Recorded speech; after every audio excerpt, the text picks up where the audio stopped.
बांटेगा, कौन ठंडक पालेगा, और लेते हैं तो अंदर डब्बा में बंद करके रख देते हैं, पता नहीं है क्या करना है करके। नाम के लिए तो ले लेते हो, क्या लगा होगा, उसके बाद जो गए होंगे तो एक ट्रक मंगाए। उज्जैन उस समय 12 साल पहले की बात है, उज्जैन में महापुरुष का मेला शादी चल रहा था, उस समय नहीं चल रहा, उनमें बांटने के लिए मंगाया गया था, कभी नहीं बांटा गया। याद रखिएगा, जब ऐसा हम करते हैं तो हमारे साथ में जैसा तुम करते हो वैसा हम अगर परमेश्वर की चीजों में परमेश्वर से लेना तो चाहते हैं, लेकिन परमेश्वर को देना सिर्फ पैसे में नहीं होता। परमेश्वर को देना मतलब परमेश्वर हमको दे ही नहीं सकते कहीं पर, परमेश्वर के हम हो चुके हैं। अब जब परमेश्वर हमें इस्तेमाल करना चाहता है, हम इस्तेमाल होना नहीं चाहते, हमारे पास अपना एक आई मिलता है। वचन को निकाले तो फिर आपको बंद करूंगा। सामर्थ्य परमेश्वर एक के नाम है, जीते परमेश्वर उस हृदय राज के जीवन में तुमने कार्य किया,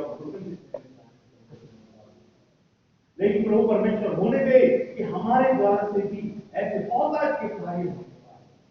सामर्थ्य परमेश्वर ताकि हमारे हृदय खुलने पाए और हम समझने पाए कि हम कौन हैं और कैसे। जीवते परमेश्वर तू ही महिमा की योग्य है, तू मनुष्यों से महिमा नहीं चाहता।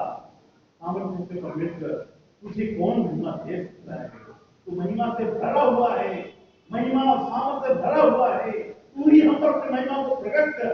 और सामर्थ्य परमेश्वर हमारे जीवन में अपनी आग के द्वारा से सारे उलझन और सारी बुरी बातें और सारे आलस्य की बातें, कलिसिया जो आलस्य में पड़ी हुई है, उन सारी बातें तेरी आग के अभिषेक में जल जाए और फिर परमेश्वर केवल तेरी बातें हमारे जीवन में रहने पाए।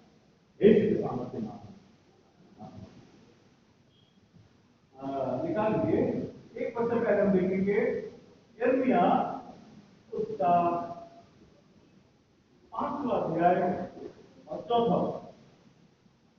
यिर्मयाह 5 का 4 उसमें लिखा है,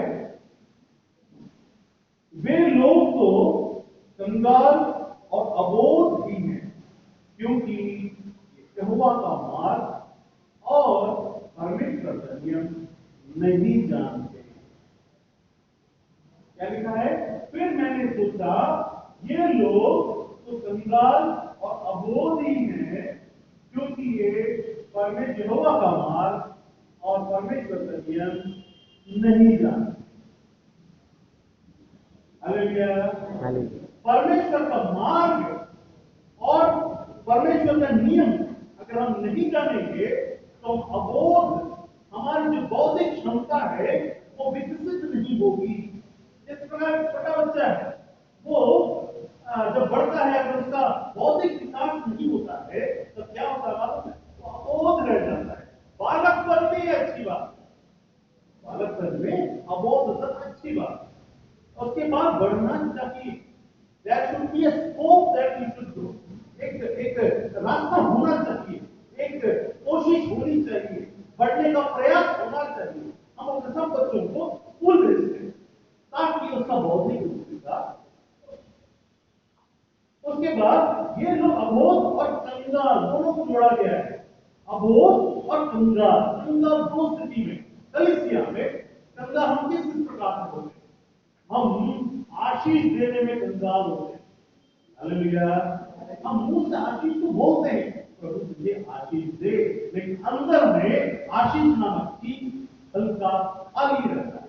हमारे अंदर आशीष नहीं, हम आशीष कैसे दे सकते हैं? हमारे अंदर प्रकाश नहीं, हम प्रकाश कैसे बांट सकते हैं? हमारे अंदर समझ नहीं, हम समझ कैसे खोल सकते हैं?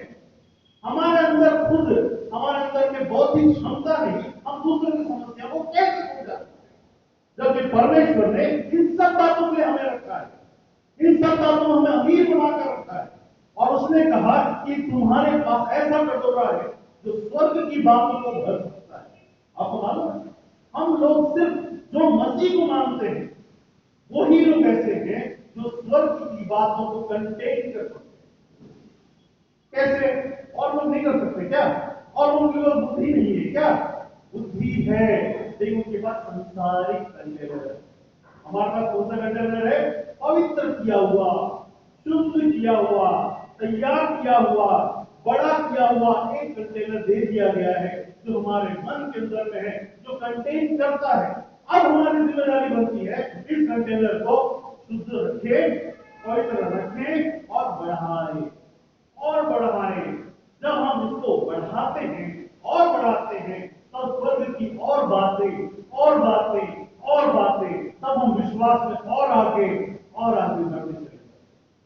अब एक सिलसिला करके गवाही दिए थे, उस गवाही में उन्होंने कहा, वो मराठी में, मैं मराठा हूं लेकिन मला मराठी माहिती नहीं, मद्रासी माहिती नहीं मला, है ना। मद्रास तमिल आता है लेकिन मद्रासी मतलब मराठी समझ में आता है। वो कुछ पाकिस्तान में वहां पर वादियों में खड़े थे और कुछ कुछ बोल रहे थे, मतलब नहीं समझ में आया, लेकिन फिर भी उन्होंने एक बात बोला तो मुझे थोड़ा बहुत बहुत अच्छा लगा, एक हंसी भी है।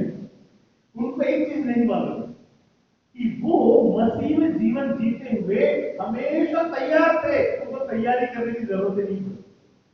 हालेलुया। आखिरी मोमेंट में बैठकर करने की जरूरत नहीं पड़ी, क्योंकि उन्होंने परमेश्वर की आज्ञा को दिन प्रति दिन मैं तुझ में बढ़ूं, तू मैं घटता रहूं तो बढ़ता रहूं। वो जो संसारी पढ़ाई थी, उस पढ़ाई का अगर आप ये सोचना, मैं बिल्कुल पढ़ाई नहीं किया, परमेश्वर मुझे पढ़ा दिया और पास करा दिया ना, उनका जीवन में झांक कर देखिए, कुछ सीक्रेट नहीं बता रहे बाहर। उनका जीवन में आप देखेंगे तो she will be having a prayer, she will be having a committed life, she will be having a abiding life, she will be having a surrendering life। वो पास्टर्स का आदर करते हैं, माँ बाप का आदर करेंगे, वो बातों को ध्यान देंगे, ध्यान से सुनेंगे। लेक्चर एक बार कहीं खिड़की से भी जाते हुए सुन ले तो हमेशा याद रखने के लिए उनको परमेश्वर, तब वो जाकर के नहीं कहा, क्या बोले, अरे प्रभु में प्रार्थना में बहुत सारे ऐसे लोग जानता हूं जो प्रार्थना करते हैं और फेल हो जाते हैं। इसलिए ऐसे गलत करने नहीं, वो जीवन में देखिए सांस करके जीवन के अंदर में, क्योंकि वो तो संसार में जब वो टॉप कर सकता है तो आर्थिक जीवन में भी ऐसा ही है। वो जब आप कमिटेड जीवन, कमिटेड बातों के साथ करते हैं, आपको पता होता है कि मेरे लोग मेरे क्या नहीं जानते हैं, क्या जानते हैं मेरे नियम को, इसीलिए कंगाल है। कंगाल किस चीज में?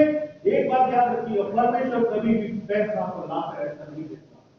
ये झूठी भविष्यवाणियां और झूठे भविष्यवक्ता इस प्रकार में प्रचार करते हैं कि परमेश्वर पैसा लाकर तुम्हारे घर में पकड़ देगा। नहीं, सुलेमान जो परमेश्वर ने पैसा दिया तो उसके मन में बुद्धि थी। हालेलुया।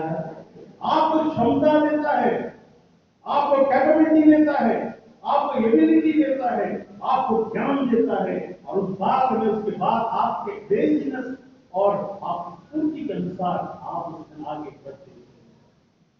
आप ये मत बोलिए प्रार्थना करके प्रभु मुझे कल पैसा दे, परमेश्वर से बोलिए प्रभु ये काम करने जा रहा हूं, ये मेरी वो तू मुझे रास्ता बता और काम दे, पैसा अपने आप आ जाएगा।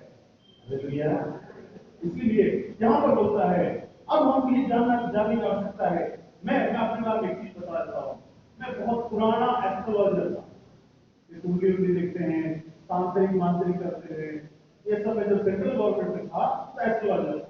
और हमारे खानदान में हम लोग करीब 90 छत्रपति शिवाजी महाराज के खानदान का 9वां पोता वाला खानदान है। तो हम लोग वहां से देखा तो ब्लू ब्लड है, लेकिन यहाँ से देखा जाए तो मैं संस्थानिक वे में सारी ये जो दुष्टात्मा हो या सारी बातें हो, उसका ज्ञान हो, ये सब बातों में जो अच्छे से जानता हूँ शैतान कैसे काम करता है, शैतान ज्ञान के द्वारा क्या काम करता है और कैसे कैसे भटकाता है, कैसे लोग जो मसीह में आते हैं। जब मैं एक बार की बात है कि एक अनुभवी राज चौधरी करके प्रधानमंत्री नरसिम्हा राव थे, उसका कमेंडो था, वो मेरे पास आया हुआ। तो आया था तो उस समय एस्ट्रोलॉजी देखता था और उसने एस्ट्रोलॉजी का हिसाब लगाया और 3-4 पेज का बताया और बता तो उसको बोला कि काम कर, उसका काम वहां पर बनने लगा। शैतान के द्वारा से भी काम बनते हैं, इसका मतलब शैतान पावरफुल है ऐसा? बोली मेरे नहीं है, बोली नहीं है। शैतान भी बहुत सारे काम बनाता है, लेकिन उसका मतलब शैतान पावरफुल